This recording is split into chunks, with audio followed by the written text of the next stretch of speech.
అందరికీ దేవుని నామమును బట్టి ముందుగా వందనాలు చెల్లించుకుంటున్నాను. మరి ఇంత ఘనముగా గొప్పగా అమృతరావు గారి యొక్క diamond Jubilee wedding anniversary day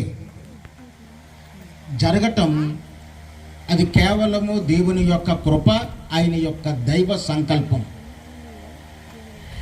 నిజానికి చూస్తే ఈరోజు కూడా ఒక విశేషమైన దినం. ఈరోజు జాన్సన్ క్రిస్టోఫర్ గారి యొక్క జన్మదినము కూడా. అంటే 1+1 అనేది మనం వింటూ ఉంటుంటాము. దేవుడు కృప వెంబడి కృపగా ఈ కుటుంబం మీదకు వచ్చింది అనేది ఈ విషయాన్ని బట్టి మనకు అర్థమవుతూ ఉంది. చూస్తే మొదటగా నేను హృదయపూర్వకమైన శుభాకాంక్షలు అమృతరావు గారికి, వారి సతీమణి గారికి తెలియపరుస్తూ ఉన్నాను. ఎందుకంటే 60 సంవత్సరాల వైవాహిక జీవితము దేవుడు వారికి ఇచ్చిన గొప్ప వరము. ఇందాక చెప్పారు ఎవరు, పాస్టర్ గారు. ఒక చోట దైవ సేవకులు ఉన్నారు, వారు విడివడి బ్రతుకుతూ ఉన్నారు. ఎందుకయింది అలాగంటే అది దేవుని యొక్క ఉద్దేశములో లేనిదేమో, ఒకవేళ ఉన్నా వారు దేవుని చిత్తాన్ని చేయలేకపోయారేమో. మరి వీరి విషయంలో చూస్తే 60 సంవత్సరాలు అనేది ఒక చిన్న విషయం ఏం కాదండి. వారు పుట్టి 60 సంవత్సరములు కాదు, ఇక్కడ వివాహమయ్యే 60 సంవత్సరాలు. ఇది ఒక గొప్ప అద్భుతము కదా, ఆశ్చర్యము. మరి ఈ సుదీర్ఘమైన విశ్వాస ప్రయాణం అంటాను నేను దీన్ని. ఆ దంపతులు ఇద్దరు వివాహమైన తర్వాత ఒకరి మీద ఒకరు విశ్వాసం ఉంచుకొని సుదీర్ఘమైన విశ్వాస ప్రయాణం చేశారు. అంత మాత్రమే కాదు, ఒక సంపూర్ణమైన సహనపాఠం వారికి. ఒకరిని ఒకరు సహించుకున్నారు, ఒకరిని ఒకరు అత్తుకున్నారు. ఒక సహనపాఠము వారికి. ఇంకా చూస్తే ఇది ఒక ప్రేమ కలిసిన పెళ్లి పుస్తకం. వీరి వివాహం ఏంటండి? ప్రేమ కలగలిసిన పెళ్లి పుస్తకం. ఇది క్షమాదయల జీవన విధానం. ఇది దేవుడే నడిపించిన జీవిత ప్రయాణం అని నేను చెప్పగలను. ఎందుకంటే అమృతరావు గారి మీద దేవుని కృప అంత గొప్పగా ఉంది. మరి 60 సంవత్సరాలు అయింది వివాహం అయ్యి. సాధారణంగా నిజానికి వీరు దేవునికి గొప్ప కృతజ్ఞత తెలియచేయాలి. ప్రభువా, మాకు చక్కని జీవితమునిచ్చావు, చక్కని కుటుంబమునిచ్చావు, నీకు కృతజ్ఞులమై మేమున్నాం. వీరు గొప్ప కృతజ్ఞత కలిగిన దైవ సేవకులుగా ఆయనకి కృతజ్ఞత చెప్పాలి. కీర్తనకారుడు అంటాడు 40వ కీర్తన 5వ వచనములో, ఆశ్చర్య క్రియలను బట్టి, మా ఎడల నీకున్న తలంపులను బట్టి బహు విస్తారములు వాటిని వివరించుటకు అవి లెక్కలేనన్నివి. వారు బాల్యము నుండి చదువు, ఉద్యోగము తర్వాత వారు వివాహము తర్వాత వారు కుటుంబము, వీటన్నిటిలో దేవుడు ఎంత కృప చూపించాడో కదా. కాబట్టి ఇది వారికి ఒక కృతజ్ఞత కూడిక లాంటిది, అలాగే వివాహ మహోత్సవము లాంటిది కూడా. చూస్తే వీరి వివాహము ఎలాంటిదంటే దైవ ప్రణాళికలో ఉన్నది. వీరి వివాహం ఎలాంటిదండి? దైవ ప్రణాళికలో ఉన్నది. చాలా మంది వివాహాలు చేసుకుంటారు, చాలా పెద్దలు వెళ్ళి పెళ్ళిళ్ళు కురుస్తారు, లేదా ప్రేమ పెళ్ళిళ్ళు జరుగుతాయి, ఇలాంటివి జరుగుతూ ఉంటుంటాయి. ప్రతి వివాహము కూడా దైవ చిత్తములో ఉండి జరిగినప్పుడు ఆ వివాహము అంతకంతకు ఆ మాధుర్యపు ఫలాలను ఇస్తూ ఉంటుంది. ఇక్కడ చూస్తే ఆదికాండము 2వ అధ్యాయము 24వ వచనములో అక్కడ కాబట్టి పురుషుడు తన తండ్రిని, దేవుడు చెప్తున్నాడు, కాబట్టి పురుషుడు తన తండ్రిని తల్లిని విడిచి తన భార్యను హత్తుకొనును, వారు ఏక శరీరమై ఉందురు. వివాహములో ముఖ్యమైన ఉద్దేశం ఏమిటి అంటే ఏక శరీరులుగా మారిపోవటం. వారు మనసు మారిపోయింది, వారి యొక్క స్థితులు మారిపోయాయి.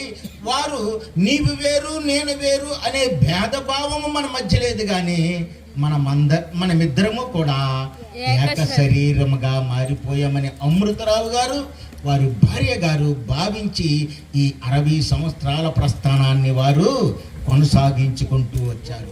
అంతేకాదు వారు వ్యక్తులుగా ఉన్నారు, కానీ దేవుడు వారిని ఫలించే ప్రణాళికలోనికి ప్రవేశపెట్టాలని వారిద్దరికి వివాహం జరిపించాడు. వివాహం ద్వారా దేవుని ఆశీర్వాదాలు వస్తాయి. భర్తగాను భార్యగాను వారిని ఏర్పరచుకున్నాడు దేవుడు. ఏర్పరచుకున్న దేవుడు వారిని ఫలించే వరుసలోనికి తీసుకొస్తున్నాడు. అబ్రహామును చూసి, అబ్రహామా నీ చేతనైతే ఇదిగో ఈ సముద్రపు ఇసుక రేణువులను లెక్కించు అన్నాడు అబ్రహాముని. ఎందుకు? అబ్రహాముకి అంత గొప్ప ఆశీర్వాదం ఇవ్వాలని. అబ్రహామా నువ్వు బయటికి రా, ఆకాశం వైపు చూడు, ఆ నక్షత్రాలను నీ చేతనైతే లెక్క పెట్టగలవా అన్నాడు. ఎందుకంటే నేనిచ్చే ఆశీర్వాదాలంత గొప్పగా ఉంటాయని అబ్రహాముకి తెలియజేయడానికి ఆయన దేవుడు అబ్రహామును ఎన్నుకున్నప్పుడు, అబ్రహాము ప్రణాళికలో ఉన్నప్పుడు ఇవన్నీ అబ్రహాము ఎడల జరిగించినట్టే ఇప్పుడు అమృతరావు గారి ఎడల కూడా ఆయన ఈ విషయాలన్నిటినీ జరిగించాడు. ఇప్పుడు అమృతరావు గారు దేవుడిచ్చిన ఆశీర్వాదాలు 2 రకాలుగా పొందారు. దేవుని ఉద్దేశంలో ఏమిటంటే మీరు ఫలించండి. ఏ ఫలాలు? శారీరకమైన ఫలాలు. అవును, వారు ఇరువురు ఫలించారు. శారీరకముగా ఫలించి ఒక కుమారుడు జాన్సన్ గారు ఇందాక వారికి ఒక చక్కని బహుమానాన్ని ఇచ్చారు. అంత మాత్రమేనా? ఈ వివాహ మహోత్సవాన్ని, మా తండ్రి యొక్క వివాహ మహోత్సవాన్ని నేను ఘనముగా చేసుకోవాలని మనం అందరినీ పిలిచి వారిని ఎంతగానో ఘనపరిచారు. దాని ద్వారా దేవుడు మహిమపరచబడ్డాడు. శారీరక ఫలాలు జాన్సన్ గారే కాదు, క్రిస్టోఫర్ జాన్సన్ గారే కాదు, వారి యొక్క కుమార్తె కూడా, వారి కుమార్తె కాదు, వారి యొక్క అల్లుడు కూడా, వీరిరువురికి పుట్టిన పిల్లలు కూడా, ఇవన్నీ శారీరకంగా ఈయన కళ్ళెదట చూసి ఆ ఆశీర్వాదాలను దేవుడు నాకు ఇచ్చాడు అని ఆనందించే ఈ సమయము వివాహానికి సంబంధించిన సమయం. ఈ రోజు ఈ శారీరక ఫలాలు ఫలించిన ఈయన దేవుడు ఇంకొక ఫలాన్ని ఇచ్చాడు. అదేమిటండి? ఆత్మ సంబంధమైన ఫలములు. ఈయన ఎక్కడో ఉద్యోగం చేస్తూ ఉన్నప్పుడు ఆ ఉద్యోగం చేయటమే కాకుండా దేవుని పని చేయటం కూడా మొదలుపెట్టాడు. దేవుని పని చేస్తూ, దేవుని కొరకు ప్రయాసపడుతూ, దేవుని పిల్లలను దేవుని యొద్దకు నడిపించుటకు ప్రయాసపడుతూ ఆయన చేసిన ఆ కృషి వలన ఎన్నో ఆత్మలు రక్షింపబడ్డాయి, సంఘములు కట్టబడ్డాయి, మనుషులు తీర్చిదిద్దబడ్డారు. ఇదొక ఆత్మ సంబంధమైన ఫలము. మరి ఇంకా చూస్తే ఇలాంటి ఫలాలు ఎన్నో దేవుడు వీరి ఎడల జరిగించాడు. ఇక రెండవదిగా చూస్తే ఒక వివాహము నిలబడాలంటే ఆ వివాహము ప్రేమ అన్న బంధముతోటి ముడిపడాలి. ఆ వివాహం దేంతో ముడిపడాలండి? ప్రేమ. కొన్ని వివాహాల్లో ప్రేమ ఉండదు. భార్య ఎడల భర్తకు, భర్త ఎడల భార్యకు ప్రేమ అనేది ఉండదు. నాకు వీరిరువురు కొద్ది రోజుల క్రితం తెలుసు, తల్లిగారికి బాగోలేనప్పుడు వారి కుమారుడు ఇంటి దగ్గర వారు ఉన్నారు కొన్నాళ్ళు.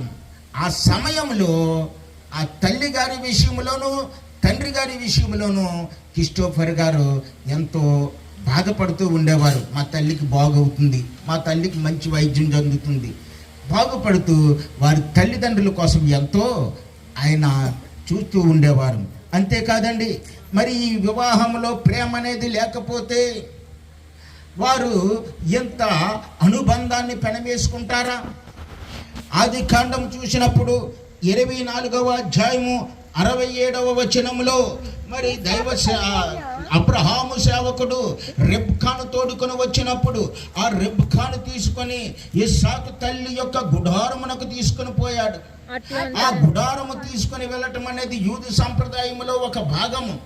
అది ఎందుకు తీసుకువెళ్తున్నారంటే తల్లి యొక్క గుడారము అది ఒక ప్రత్యేకమైనది.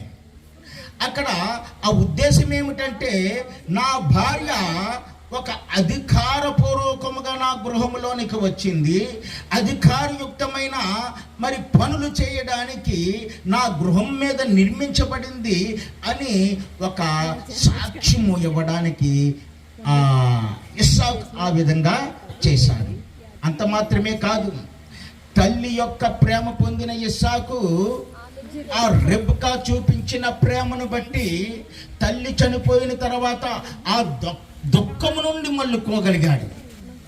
ఏ భార్య అయినా సరే భర్తను సంతోషపెట్టాలంటే భర్త యొక్క మనసును తెలుసుకోవాలి, భర్త యొక్క హృదయాన్ని గ్రహించి తన ప్రేమను చూపించినప్పుడు ఆ భర్త ఎంతగానో ఆనందించి తన బాధలను, తన యొక్క జీవితంలో ఏర్పడిన సమస్యలను, సవాళ్ళను అన్నింటినీ మర్చిపోగలుగుతాడు. ఆ విధంగా ఈ దంపతులు ఇరువురు తన యొక్క ప్రేమను పంచుకొని ఆ దుఃఖాన్ని నిలవరించుకోగలిగారు. ఇక చూస్తే ఆ ప్రేమ కొరింథీయులకు రాసిన పత్రికలో రాసి ఉంటుందండి, 13వ అధ్యాయం. ఆ ప్రేమ ఎంత గొప్పది అంటే దీర్ఘకాలము సహిస్తుంది. ఆ ప్రేమ ఎంత గొప్పది అంటే దయను చూపిస్తుంది. అటువంటి ప్రేమ వీరి మధ్య ఉంది.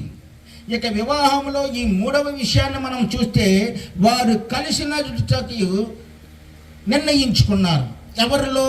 దేవునిలో కలిసి నడచటానికి. అకుల ప్రిస్కిల్లాలు ఉన్నారు. వారు పౌలును తన ఇంట చేర్చుకున్నారు, దేవుని సేవ చేశారు. వారు కలిసి చేసిన సేవను మెచ్చుకున్న దేవుడు వారిని ఆశీర్వదించాడు, వీరిని కూడా అలాగే ఆశీర్వదించాడు. అలాగే హన్నా ఎల్కానాలు ఉన్నారు. ఆమెకు పిల్లలు లేరు, దుఃఖిస్తుంది, ప్రార్థిస్తుంది. అయితే భర్త చాలా ప్రేమిస్తున్నాడు. దేవుడు వారి మొరను విన్నాడు, వారి ఇరువురు ప్రార్థనను విన్నాడు. విన్న తర్వాత వారి ప్రార్థనను బట్టి దేవుడు, వారి ఇరువురు ప్రార్థనను బట్టి దేవుడు ఆ జంటను ఆశీర్వదించాడు. అలాగే జక్కయ్య, ఎలిజబెత్తులు ఉన్నారు. వీరికి ఒక కోరిక ఉంది, మేము వృద్ధులమైపోతున్నాం, మాకు కుమారుడు కావాలని. ఆ కోరికను బట్టి వారు కనిపెట్టే స్థితిని బట్టి దేవుడు వారి యొక్క హృదయాన్ని గ్రహించాడు.